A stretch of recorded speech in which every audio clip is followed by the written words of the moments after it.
আসসালামু আলাইকুম, কেমন আছেন আপনারা? আশা করি ভালোই আছেন। আজকে আপনাদেরকে বানিয়ে দেখাবো খুবই সহজে ডোনাট। তো চলুন বানানো শুরু করি। দেখতে পাচ্ছেন এখানে আমি 2 কাপ ময়দা নিয়েছি। এর মধ্যে দিয়ে দিচ্ছি অল্প একটু লবণ, দিচ্ছি 1 চামচ মতো চিনি,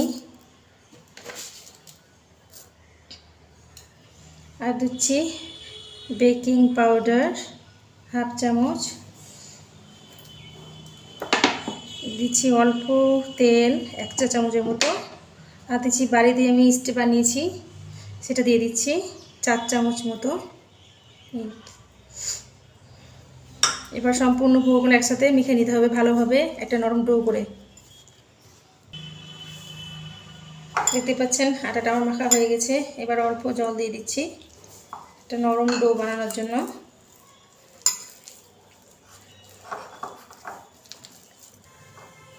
দেখতেই পাচ্ছেন আটাটা আমার মাখানো হয়ে গেছে।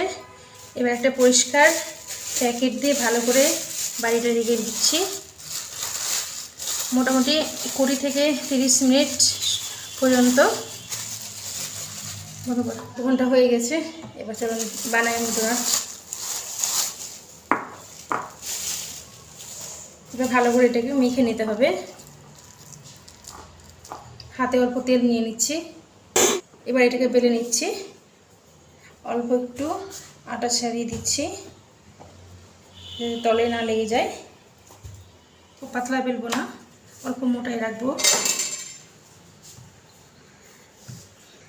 দেখতে পাচ্ছেন আমি একদমই পাতলা করিনি, একটু মোটা রেখেছি। এবার কাপের সাহায্যে গোল গোল করে কেটে নেব।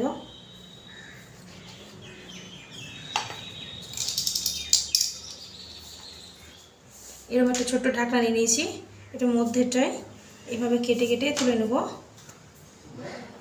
সবগুলো এভাবে বানিয়ে নিয়েছি। এবার ভেজে দেখাচ্ছি। তেল গরম হয়ে গেছে, এবার এক এক করে ছেড়ে দিচ্ছি। তেলের তাপটা কম করে রাখবেন। দেখুন কি সুন্দর ফুলে উঠেছে। এক এক করে সবগুলো ভেজে নিচ্ছি।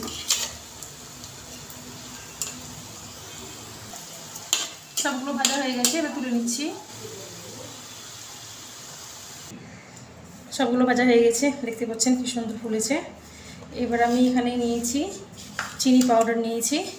এর মধ্যে সবগুলো এক এক করে মাখিয়ে তুলে নেব।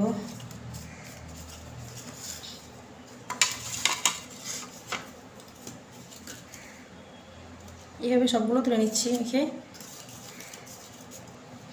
একটা ভেঙে দেখছি কি সুন্দর ভেতরটা ফুলেছে। এই দেখুন কি সুন্দর ফুলেছে, নরম পাউরুটির মতো। তো এইভাবে বানিয়ে খাবেন। আশা করি ভালো থাকবেন। আসসালামু আলাইকুম।